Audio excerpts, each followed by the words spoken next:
Hello everyone, कैसे हैं आप सभी। आई होप आप सभी अच्छे होंगे। आज की वीडियो में मैं आपको मटेरियल साइंस से रिलेटेड प्रीवियस ईयर क्वेश्चंस बताने वाली हूँ। Do not give up, the beginning is always the hardest. किसी भी काम की शुरुआत हमेशा हार्ड होती है, या फिर हर काम में क्या होता है, रिस्क इन्वॉल्व होता है, बट उस चीज़ से डर कर आप उस काम को छोड़ते तो नहीं हो। कंटिन्यू करते हैं आज का वीडियो। फर्स्ट चीज़ है कि क्रिस्टल स्ट्रक्चर। अब मटेरियल साइंस के अंदर हम क्या पढ़ते हैं, solid state physics and solid state chemistry दोनों पढ़ी जाती है। मटेरियल्स को 3 टाइप में डिवाइड किया गया है। फर्स्ट रहता है metals, second non metals and third होता है कंपोजिशन ऑफ बोथ।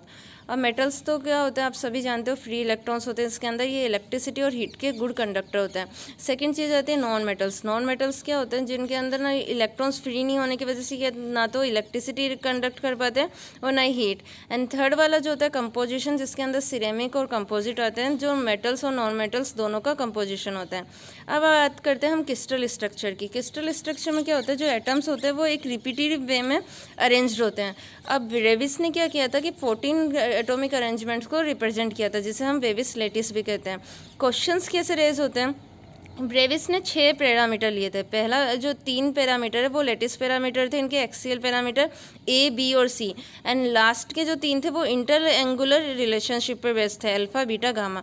इसके बेसिस पे इन्होंने 14 वेज रिप्रेजेंट किए थे एटॉमिक अरेंजमेंट के, जिसका एग्जाम्पल है cubic, tetragonal, orthorhombic, rhombohedral, hexagonal, monoclinic, triclinic. Exam में क्वेश्चन इनके अरेंजमेंट के बेसिस पे आता है। वो फॉर एग्जाम्पल आप ऐसे फॉर एग्जाम्पल क्वेश्चन ऐसा आ गया कि in which atomic arrangement a equal to b equal to c but alpha beta gamma is not equal to 90 degree. और उन्होंने आपको ऑप्शंस दे दिए tetragonal, hexagonal, rhombohedral and orthorhombic. तो आपको यहाँ पे करेक्ट ऑप्शन टिक करना होगा, वो हो जाएगा आपका रोम्बोहेड्रल। नेक्स्ट चीज़ आती है पैकिंग फैक्टर। अब क्रिस्टल्स में क्या होता है कि जो इनका वॉल्यूम है, अब कोई भी क्रिस्टल होता है 100% उसमें यूनिट सेल्स नहीं होती हैं, तो इसके बेसिस पे हमने एक रेशियो क्रिएट किया है पैकिंग फैक्टर, जो ये बताता है volume occupied by atoms in a unit cell divided by volume of unit cell. Unit cells क्या होती है, प्राइमरी बिल्डिंग ब्लॉक होता है। अब इसके अंदर कितने एटम्स अरेंज्ड है, उसके बेसिस पे हमने इसका पैकिंग फैक्टर कैलकुलेट किया है। यहाँ पे 4 टाइप के स्ट्रक्चर हम पढ़ते हैं। सिंपल क्यूबिक स्ट्रक्चर, जिसका एटॉमिक पैकिंग फैक्टर 52% होता है, ए इक्वल टू 2R होता है। सेकेंड आता है BCC, body centre cubic structure. अब इसमें क्या होता है, इसके जो 8 कॉर्नर है उसके अंदर तो एटम्स होते हैं, बीच में मिडल में भी बॉडी के टाइम एक सेंट्रल एटम होता है। अब इसके अंदर क्या होता है कि ए इक्वल टू आपके हो जाएगा 4R by divided by 3 and atomic packing factor होगा 0.68, मतलब 68%। क्वेश्चंस एग्जाम्स में इसके बेसिस पे भी पूछा जाता है कि FCC का APF क्या है, एटॉमिक पैकिंग फैक्टर क्या है। तो FCC का है 74% एंड SCP का भी क्या है 74%। नेक्स्ट जो है क्रिस्टल इम्परफेक्शन। कोई भी क्रिस्टल आइडियली क्या होता है, प्योर नहीं होता है। एक्चुअल रियलिटी में क्या होता है कि इसके अंदर इम्परफेक्शन होते हैं। अब मे बी वो पॉइंट डिफेक्ट हो सकते हैं। पॉइंट डिफेक्ट क्या हो गया कि कोई भी एटॉमिक अरेंजमेंट में एक एटम वहाँ से चला गया तो वो वैकेंसी क्रिएट हो जाती है। इंटरस्टेल अगर किसी भी एटॉमिक अरेंजमेंट में उसका जो एटम है थर्मल वाइब्रेशन या प्लास्टिक डिफॉर्मेशन की वजह से क्या हो गया कि वो वहाँ से उठ के उसके इंटरस्टेल स्पेस में आ गया, तो वो वाली डिफेक्ट हो जाएगी इंटरस्टेल डिफेक्ट। शॉर्टकी और फ्रैंकल डिफेक्ट में क्या होता है, शॉर्टकी में क्या होता है, केटाइन और एनाइन पेयर में इम्प्योरिटीज़ होती है। मतलब अगर कोई केटाइन वहीं से लीव आउट ले गया तो एनाइन भी उस एटॉमिक अरेंजमेंट से चला जाएगा, तो इसमें क्या हो जाएगी, डेंसिटी डिक्रीज हो जाती है। फ्रैंकल में क्या होता है कि कोई भी आयन अपने स्पेस से उठकर किसी उसी एटॉमिक अरेंजमेंट के इंटरस्टेल स्पेस में आ जाता है, तो वो वाला डिफेक्ट आ गया आपका फ्रैंकल डिफेक्ट। इसके अंदर इलेक्ट्रिकल न्यूट्रलिटी भी रहती है और स्टाइकोमेट्रिक जो रेशियो होता है वो भी कांस्टेंट रहता है। सेकंड जो डिफेक्ट है आपका लाइन डिफेक्ट। इसमें क्या होता है, ये 1 डायमेंशनल डिफेक्ट आता है। इसमें डिसलोकेशन की वैल्यू हम फाइंड आउट करते हैं। बर्जर वेक्टर जो होता है वो स्टेंट ऑफ डिसलोकेशन को रिप्रेजेंट करता है। ये 2 टाइप के डिफेक्ट होते हैं। फर्स्ट होता है एज डिफेक्ट एंड सेकंड होता है स्क्रू डिसलोकेशन। एज डिसलोकेशन में क्या होता है, नॉर्मल स्ट्रेस और स्ट्रेन की वजह से जो लोअर वाला पोर्शन है, आप यहाँ डायग्राम में भी देख सकते हो, लोअर वाला पोर्शन है टॉप पोर्शन के कंपेरिजन में डिस्प्लेस हो जाता है, उसे हम एज डिसलोकेशन बोलते हैं। अब क्वेश्चन यहाँ पे आता है कि बर्जर वेक्टर जो है वो एज डिसलोकेशन के परपेंडिकुलर होता है या पैरेलल होता है, तो वो एज डिसलोकेशन के परपेंडिकुलर होता है। स्क्रू डिसलोकेशन क्या होता है, एंगुलर डिसलोकेशन आता है। आप डायग्राम में क्लियर देख सकते हो, ये शियर स्ट्रेस और स्ट्रेन की वजह से प्रोड्यूस होता है। इसमें जो बर्जर वेक्टर है वो स्क्रू डिसलोकेशन लाइन के पैरेलल होता है। थर्ड डिफेक्ट आता है इंटरफेशियल डिफेक्ट, या हम बोलते हैं सरफेस डिफेक्ट। ये 2 डायमेंशनल होता है। इसके अंदर है grain boundary defect, twin boundary defect and stacking fault. Grain boundaries क्या होती है, पॉलीक्रिस्टलाइन मटेरियल्स जो होते हैं वो क्रिस्टल्स के ना कॉम्बिनेशन से मिलते हैं, और ये जो क्रिस्टल्स होते हैं प्योर क्रिस्टल होते हैं, बट दो क्रिस्टल्स के बीच की जो बाउंड्रीज है वो आती है ग्रेन बाउंड्रीज। अब उसमें जो डिफेक्ट आता है वो हो जाता है ग्रेन बाउंड्री डिफेक्ट। सेकेंड वाला है ट्विन बाउंड्रीज। ये क्या होता है, जो क्रिस्टल्स के अंदर काफ़ी सारे प्लेन होते हैं, उन प्लेन की डिस्प्लेसमेंट की वजह से ये कॉज होता है। इसमें क्या होता है, मिरर इमेज बन जाता है पेरेंट क्रिस्टल का। थर्ड वाला है स्टैकिंग फॉल्ट्स। किसी भी क्रिस्टल की सीक्वेंस में अगर अरेंजमेंट में चेंजेस आते हैं तो उसकी वजह से कौन सा होता है, स्टैकिंग फॉल्ट। फॉर एग्जांपल अगर एफसीसी का सीक्वेंस है ABC तो प्लास्टिक डिफॉर्मेशन की वजह से उसका जो सीक्वेंस चेंज हो जाता है, मे बी ये ABA हो जाएगा, तो इस डिफेक्ट को हम बोलते हैं स्टैकिंग फॉल्ट। नेक्स्ट है वॉल्यूम इम्परफेक्शन। नेक्स्ट आता है फेज डायग्राम। किसी भी क्रिस्टल का फेज क्या होता है, उस पर्टिकुलर स्टेट पे, उस पर्टिकुलर पोजीशन पे जो उसकी फिजिकल प्रॉपर्टीज़ होती है वो यूनिफॉर्म रहती है। फेज डायग्राम हमें 3 टाइप की इन्फॉर्मेशन देता है। पहली इन्फॉर्मेशन होती है फेज की जो उसमें प्रेजेंट है, सेकंड होता है केमिकल कंपोजिशन की, एंड थर्ड होता है अमाउंट ऑफ ईच फेज, मतलब हर फेज में उसका जो अमाउंट है वो हम लीवर रूल की थ्रू निकालते हैं। अब फेज डायग्राम में डिग्री ऑफ फ्रीडम कैसे कैलकुलेट करते हो, P+F = C+2, जहाँ पे P रिप्रेजेंट करता है नंबर ऑफ फेज को, F रिप्रेजेंट करता है डिग्री ऑफ फ्रीडम को, C केमिकल कंपोजिशन, और 2 हम इसमें ऐड कर देते हैं। 4 टाइप की रिएक्शंस होती है इसमें। पहली रिएक्शन होती है यूटेक्टिव रिएक्शन। इसमें क्या होता है, एक लिक्विड कूल होने पर 2 सॉलिड्स में डिवाइड हो जाता है। सेकंड होती है यूटेक्टोइड रिएक्शन, जिसमें एक सॉलिड 2 सॉलिड्स में डिवाइड हो जाता है ड्यू टू इनस्टेबिलिटी। थर्ड होता है पेरीटेक्टिक रिएक्शन, जिसमें क्या होता है, एक लिक्विड और सॉलिड कंबाइन होकर एक न्यू सॉलिड फॉर्म करते हैं। एंड फोर्थ वन होता है पेरीटॉक्टेड, जिसमें 2 सॉलिड्स कम्बिनेशन होकर एक नया सॉलिड फॉर्म करते हैं। तो फेज डायग्राम में हम क्या करते हैं, टूल में एनालिसिस करते हैं कौन सा फेज किस टेम्परेचर पर स्टेबल है। नेक्स्ट यहाँ पे जो डायग्राम में शो हो रहा है प्रेशर एंड टेम्परेचर डायग्राम है। इसमें जो ट्रिपल पॉइंट है वो आपको कहाँ मिल रहा है, जहाँ पे किसी भी मटेरियल के जो तीनों फेज होते हैं इक्विलिब्रियम पोजीशन में होते हैं, मतलब उसके सॉलिड, गैस और लिक्विड तीनों इक्विलिब्रियम पोजीशन में होते हैं, वहाँ पे हमें ट्रिपल पॉइंट मिलता है। एग्जाम में क्वेश्चन ये आता है कि in which diagram triple point is in point form, तो वो आ जाएगा प्रेशर और टेम्परेचर के डायग्राम में। नेक्स्ट आता है types of cast iron. Cast iron क्या होता है, आयरन और कार्बन का कंपोजिशन होता है। अभी इसमें कार्बन के परसेंटेज के बेसिस पे यहाँ पे डिवाइड किया गया है। फर्स्ट है ग्रे कास्ट आयरन, सेकंड है white cast iron, then next है chilled cast iron, malleable cast iron, ductile cast iron and nodular cast iron. अब इनकी कैरेक्टरिस्टिक कौन कौन से हैं, ग्रे कास्ट आयरन क्या होता है, डैम्पिंग वाइब्रेशन इसकी काफ़ी अच्छी होती है, इस वजह से क्या होता है जो लेथ मशीन टूल्स वगैरह हैं उन सब के बेड किससे बनाए जाते हैं, ग्रे कास्ट आयरन के। क्वेश्चन आता है कि ग्रे कास्ट आयरन का यूज़ क्यों किया जाता है, क्योंकि इसकी हाई डैम्पिंग वाइब्रेशन स्टेबिलिटी होती है। नेक्स्ट आता है pure form of iron is road iron, जिसको कभी कास्टिंग नहीं की जा सकती, उसको फॉर्मिंग के थ्रू हम चेंज करते हैं। नेक्स्ट आता है फर्नेस। फर्नेस के ऊपर क्वेश्चन ये पूछता है कि आप पिग आयरन किस फर्नेस से मिलता है, तो वो हो जाता है ब्लास्ट फर्नेस। कपोला फर्नेस से हमें कास्ट आयरन मिलता है, पुडलिंग फर्नेस से रोट आयरन, एंड वैसे में कन्वर्टर से हम स्टील का यूज़ करते हैं। नेक्स्ट आता है टाइप्स ऑफ स्टील। स्टील क्या होता है, आयरन और कार्बन के एलोज होते हैं। इसमें दूसरे मेटल्स को भी इंट्रोड्यूस किया जाता है ताकि इसकी मैकेनिकल प्रॉपर्टीज़ को इम्प्रूव किया जा सके। अब इस बेसिस पे यहाँ पे 4 टाइप में डिवाइड किया गया है। फर्स्ट है प्लेन कार्बन स्टील, इसमें क्या ये मेलेबल होता है। सेकेंड है डेड माइल्ड स्टील, जिसके अंदर कार्बन का जो कंपोजिशन होता है 0.05 से लेकर 0.15% तक रहता है। इसका यूज़ हम करते हैं स्टील वायर बनाने में, शीट, रिवेट्स एंड स्क्रू में। थर्ड वन होता है medium carbon steel. Medium carbon steel में कार्बन का परसेंटेज 0.3 से 0.7% रहता है, जिसका यूज़ आप railway coach axle, cushion rings, gear shaft, valve spring में करते हैं। एंड फोर्थ वन है high carbon steel. High carbon steel में जो कार्बन का परसेंटेज है 0.7 से 1.5% रहता है, जिसका यूज़ आप clutch disc, leaf spring, machine chisel and music wires में करते हैं। क्वेश्चन नेक्स्ट अब आते हैं हम हीट ट्रीटमेंट में। हीट ट्रीटमेंट जो प्रोसेस होती है किसी भी मटेरियल की मैकेनिकल प्रॉपर्टीज़ और उसकी मशीनेबिलिटी इंप्रूव करने के लिए की जाती है। हीट ट्रीटमेंट में हम क्या करते हैं, किसी भी एलिमेंट को उसके रिक्रिस्टलाइजेशन टेम्परेचर से अबव या फिर उसके कम टेम्परेचर पे हम हीट करते हैं और अलग अलग मीडियम में उसे कूल करके उसके मैकेनिकल प्रॉपर्टी को एनहेंस करते हैं। यहाँ पे 5 हीट ट्रीटमेंट प्रोसेस दिखाए गए हैं। फर्स्ट वन है कार्बोराइजिंग। कार्बोराइजिंग में हम क्या करते हैं, मेटल की जो सरफेस है उस पर कार्बन ऐड करते हैं। इसके लिए हम लो कार्बन स्टील यूज़ करते हैं। इसकी जो एप्लीकेशन है gear, car, shaft bearing, piston, pen and clutch. Exam में क्वेश्चन आता है कि लो कार्बन स्टील के लिए आप कौन सा हीट ट्रीटमेंट यूज़ करते हो, या फिर ये पूछ सकते हैं कि मीडियम कार्बन स्टील या leg bed machines, tool machines के लिए हम कौन सा हीट ट्रीटमेंट प्रोसेस यूज़ करते हैं। सेकंड वन है नाइट राइडिंग। नाइट राइडिंग में क्या करते हैं, अमोनिया गैस की प्रेजेंस में एयर टाइट कंटेनर में मेटल को 500 से 650 डिग्री सेल्सियस तक टेम्परेचर पे हीट करते हैं। नाइट राइडिंग के बाद आपको किसी और हीट ट्रीटमेंट को यूज़ करने की रिक्वायरमेंट नहीं होती है।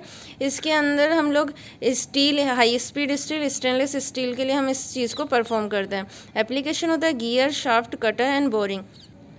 इसके अंदर लो कार्बन स्टील को सोडियम साइनाइड के सोल्ट बाथ में 820 टू 860 डिग्री सेल्सियस पे हीटअप किया जाता है।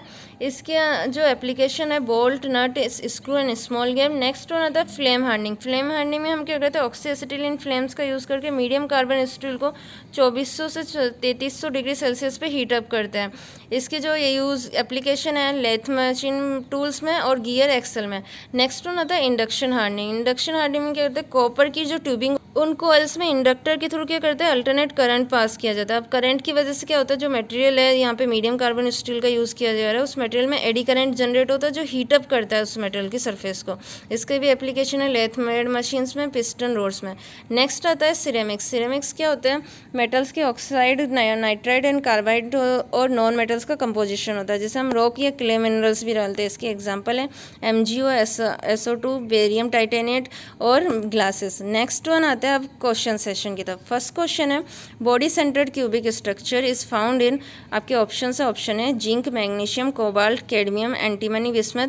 सेकंड है gamma iron, aluminium, copper, lead, silver, nickel and third है alpha iron, tungsten, chromium, molybdenum and D है none of the above. Correct option हो जाएगा option number C, BCC structure होगा alpha iron, tungsten, chromium and molybdenum. यहाँ के जो option number B है gamma iron, aluminium, copper, lead, silver, nickel, ये सब FCC का एग्जांपल है। नेक्स्ट क्वेश्चन है question number second, which of the following defect arises due to dislocation in material. आपके ऑप्शन से ऑप्शन है volumetric defect, option B line defect, option C plane defect and option D point defect. यहाँ पे पूछा गया है dislocation की वजह से कौन सा डिफेक्ट कॉज होता है, line defect, edge dislocation and screw dislocation. Third question है reversible change in the atomic structure of steel with corresponding change in properties is known as. Option से ऑप्शन है molecular change, option B physical change, option C allotropic change and option D solidus change. Correct option हो जाएगा option number C, allotropic change. Question number fourth, the most effective inhibitor of grain growth when added in small quantities is. Option है carbon, B vanadium, C magnesium and D cobalt. Correct option हो जाएगा option number B, vanadium. Question number fifth है BCC material has 0.6 nanometre radius for each atom, then the side of unit cell is. BCC में side और radius के बीच का relation होता है A इक्वल टू होता है 4r/√3। तो यहाँ पे रेडियस की वैल्यू 0.6, इसे कैलकुलेट कर लोगे वैल्यूज तो करेक्ट ऑप्शन हो जाएगा option number D, 1.385 nanometre. Question number six, blast furnace produce which of the following material, pig iron, wrought iron, cast iron या और मेलेबल आयरन। ब्लास्ट फर्नेस हम किस लिए यूज़ करते हैं, पिग आयरन के लिए, तो करेक्ट ऑप्शन हो जाएगा option number A. Question number seventh, which one of the following is an acid factory. इनमें से किसको एसिड फैक्ट्री के नाम से जाना जाता है, तो यहाँ पे करेक्ट ऑप्शन हो जाएगा option number C, silica. Question number 8, the hardness of lathe wed material should be measured by. Option से ऑप्शन है Rockwell tester, option B Brinell hardness tester, option C Shore scleroscope and option D Vickers hardness tester. तो जो lathe wait material है उसकी hardness हम major करते हैं शोर स्केलोस्कोप। यहाँ पे करेक्ट ऑप्शन हो जाएगा option number C. Next question है question number 9, what are the material which show direction dependent properties are called. Option से ऑप्शन है homogeneous material, option B viscoelastic material, option C isotropic material and option D anisotropic. Correct option हो जाएगा option D, anisotropic. Question number 10, elastic limit of cast iron as compare to its ultimate breaking strength is. Option से option है half, option B double, option से approximately same and option D none of the above. इसमें question में पूछा गया है कि cast iron की जो इलास्टिक लिमिट होती है इसकी अल्टीमेट ब्रेकिंग स्ट्रेंथ की किस कंपैरिजन में क्या होगी, तो करेक्ट ऑप्शन हो जाएगा option number C, approximate same मानी जाती है। नेक्स्ट क्वेश्चन है question number 11, austempering is employed to obtain. आप डायग्राम में देख सकते हो ऑस्ट टेम्परिंग में हम किसका ट्रांसफॉर्मेशन करें, बेनेटाइट का। यहाँ पे करेक्ट ऑप्शन हो जाएगा option number B, 100% bainite structure. Question number 12, the electrode of carbon in iron above low critical temperature when cooled result in. Correct option हो जाएगा option number B, ferrite and cementite structure. Question number 13, a constitutional diagram shows relationship among which of the following combination in a particular alloy system. Correct option हो जाएगा option number C, temperature, composition and phase represent. Question number 14, which of the following phase of steel is not present in iron carbon phase diagram. Iron carbon का जो equilibrium phase diagram होता है उसमें इन चारों में से कौन सा फेज प्रेजेंट नहीं होता। करेक्ट ऑप्शन हो जाएगा ऑप्शन नंबर डी, मार्टेनसाइट। इस डायग्राम में आप देख सकते हो iron carbon phase diagram, Y axis पे टेम्परेचर एंड एक्स एक्सिस पे परसेंटेज ऑफ कार्बन है। 2% से कम जो कार्बन का है वो स्टील वाला जोन हो जाएगा और 2 से 6.67% का जो जोन है वो कास्ट आयरन का जोन हो जाएगा।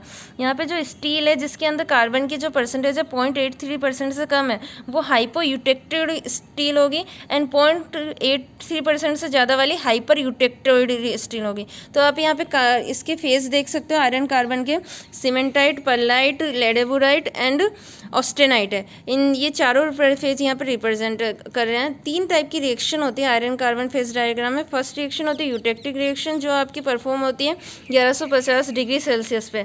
सेकंड वन होती है यूटेक्टोइड रिएक्शन जो 725 डिग्री सेल्सियस पे होती है। और थर्ड वन होती है आपकी पेरिटेक्टिक रिएक्शन जो 1493 डिग्री सेल्सियस पे होती है। तो ये 3 रिएक्शंस यहाँ पे होती है और 4 टाइप की फेज यहाँ पे प्रेजेंट होती है। नेक्स्ट क्वेश्चन है question number 15, at room temperature alpha iron contains negligible amount of carbon. Cementite contains 6.67% of carbon and perlite contains 0.8% carbon. Perlite contains how much cementite, मतलब कंपेयर करना है कि पर्लाइट के अंदर कितना परसेंटेज सीमेंटाइट होगा। Cementite के अंदर कितना गिवन आपको 6.67%। तो amount of cementite multiply with 6.67 equal किसके करना है 0.8% ऑफ कार्बन। तो यहाँ से सीमेंटाइट का परसेंटेज आ जाएगा 12%। Question number 16, which one of the following elements is a ferritic stabiliser. यहाँ पे ऑप्शन है, option A nickel, option B manganese, option C copper and option D chromium. Correct option हो जाएगा option number D, chromium. Question number 17, which one of the following material can be subjected to an age hardening process. अब आप ये पूछेंगे कि as hardening process क्या होता है। कुछ मटेरियल्स जैसे एल्यूमिनियम्स वगैरह उनके लिए क्या करते हैं हम प्रेसिपिटेट करते हैं। पहले हम उसे हाई टेम्परेचर पर हीट अप करते हैं ताकि वो प्रेसिपिटेट हो जाए और इस प्रेसिपिटेशन की वजह से क्या होता है उसकी जो मैकेनिकल प्रॉपर्टीज़ होती है टेंसाइल स्ट्रेंथ वगैरह वो इंक्रीज़ हो जाती है। तो ये भी एक टाइप का हीट ट्रीटमेंट प्रोसेस है। ये किसके लिए यूज़ किया जाता है एल्यूमिनियम के लिए। तो यहाँ पे करेक्ट ऑप्शन हो जाएगा option number B. Question number 18, iron carbon equivalent diagram represent, आपके पास ऑप्शन है, option A correlate the microstructure and properties of steel and cast iron. Option B indicates the phase change occurring during heating and cooling. Option C is made by plotting carbon percentage along x-axis and temperature along y-axis. And D all of the above. Correct option हो जाएगा all of the above। ये तीनों statement correct है। Then next question है question number 19, which one of the following is correct? When devitrification of inorganic glass is done, devitrification में क्या करते हैं जो ग्लास की जो क्रिस्टलाइन है उसे इम्प्रूव करते हैं। तो यहाँ पे स्टेटमेंट्स है, option A glass transform from crystalline to non crystalline, option B glass transform into a fully transparent material, option C glass transform from monocrystalline state to polycrystalline state and option D glass is relieved of internal stress. मैंने आपको कहा कि डिविट्रिफिकेशन जो process है वो glass की crystalline को improve करता है। करेक्ट ऑप्शन हो जाएगा option number C glass transforms from monocrystalline state to polycrystalline state. Question number 20, which one of the following material is not a composite. Option है, option A wood, option B concrete, option C plywood and option D sialon. Correct option हो जाएगा option number D sialon. Thank you guys, next video में हम इसके आगे continue करेंगे।